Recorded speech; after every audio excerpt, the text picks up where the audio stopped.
उस रात गांव में एक अजीब सी खामोशी छाई हुई थी। चांद की रोशनी पेड़ों के बीच से झांक रही थी और हल्की ठंड हवाएं चल रही थी। लेकिन अचानक गांव के किनारे से एक तेज चीख सुनाई दी। ये चीख इतने जोर से थी कि गांव के हर घर में हलचल मच गई। विक्रम, जो कि गांव का सबसे साहसी लड़का था, उसने सबसे पहले वो चीख सुनी। वह दौड़ते हुए उस दिशा में गया जहां से आवाज आई थी। उस रास्ते के दोनों तरफ घने पेड़े थे और जंगल की गहराई में कुछ नजर नहीं आ रहा था। विक्रम थोड़ा डरते हुए लेकिन तेजी से बढ़ता चला गया। वो आवाज एक पुरानी हवेली के पास से आ रही थी, जो कई सालों से सुनसान पड़ी थी। गांव वाले अक्सर इस हवेली के बारे में खौफनाक बातें करते थे। कहते थे कि वहां रात के समय कोई अद्भुत शक्ति निवास करती थी और जो भी व्यक्ति रात में वहां जाता था वो वापस नहीं आता।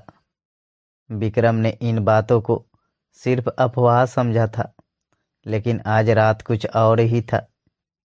विक्रम जैसे ही हवेली के पास पहुंचा, एक अजीब सी ठंडक महसूस हुई। वो भीतर घुसा तो देखा कि हवेली के दरवाजे का ताला टूटा हुआ था। उसने अंदर जाने का निर्णय लिया। हर कदम के साथ हवेली के भीतर अजीब सी आवाजें आ रही थी। उसकी धड़कन बढ़ती जा रही थी, लेकिन वो रोकने को तैयार नहीं था। हवेली के अंदर अंधेरा था और एक गहरी चुप थी। अचानक एक तेज शोर सुनाई दिया, जैसे किसी ने दरवाजे को जोर से धक्का दिया हो। विक्रम डरते हुए आगे बढ़ा और एक कमरे के पास पहुंचा। कमरे का दरवाजा खुला हुआ था। भीतर अंधेरा था, लेकिन एक हल्की सी रोशनी वहां झलक रही थी। विक्रम ने कमरे के अंदर झांका। वहां एक बुढ़िया खड़ी थी, जिसका चेहरा उसके लिए बिल्कुल अजनबी था। बुढ़िया ने विक्रम को देखा और गहरी आवाज में बोली, तुमने यहाँ आकर अपनी मौत को गले लगा लिया है। विक्रम ने डरे हुए शब्दों में पूछा, आप कौन हैं और ये क्या हो रहा है यहाँ? बुढ़िया मुस्कुराई और कहा, ये हवेली एक बहुत पुरानी राज को छुपाए हुए है। सालों पहले यहाँ एक परिवार रहता था। उनके पास एक खजाना था, जिसे उन्होंने गांव वालों से छुपा रखा था। लेकिन एक दिन किसी ने उस खजाने को चुराने की कोशिश की और पूरा परिवार मारा गया।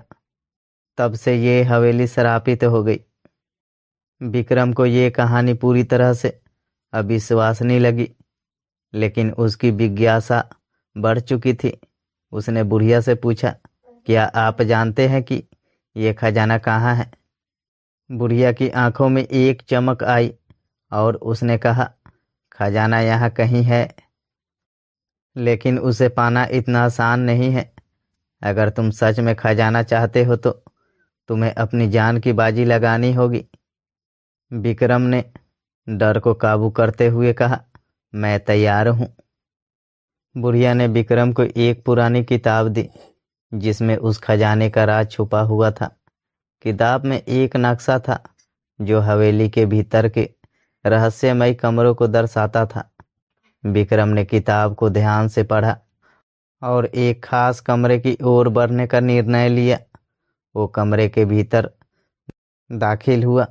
वहां हर तरफ अजीब सी दरारें और खून के धब्बे पड़े थे। वो डरते हुए एक कमरे के कोने में पहुंचा, जहां एक पुराना तिजोरी रखा हुआ था। उसने तिजोरी को खोलने की कोशिश की, लेकिन तिजोरी की चाबी कहीं खो गई थी। विक्रम को समझ में आ गया कि वो तिजोरी तभी खुल सकती है जब वो पुराने परिवार के किसी सदस्य की आत्मा को शांति दे। विक्रम ने बुढ़िया की दी हुई किताब को देखा और उसमें एक जादुई मंत्र पढ़ा। मंत्र पढ़ते ही अचानक कमरे का माहौल बदल गया। कमरे में एक अजीब सी रोशनी और ठंडक फैल गई और तिजोरी अपने आप खुल गई।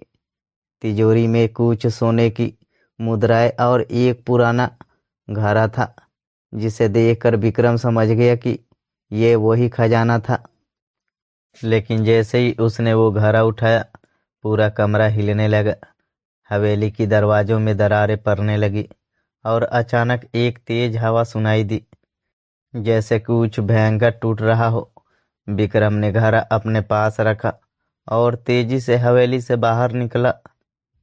लेकिन जैसे ही वो बाहर पहुंचा, बुढ़िया की आवाज आई, तुमने जो किया उसका परिणाम भुगतोगे। विक्रम दौड़ते हुए गांव वापस आया। अगले दिन गांव वालों ने हवेली के गिरते हुए हिस्से को देखा और सबको ये विश्वास हो गया कि उस रात कुछ अजीब हुआ था। लेकिन विक्रम ने किसी को नहीं बताया कि उसने खजाना पाया था, और वो घड़ा भी वो वापस हवेली में रख आया।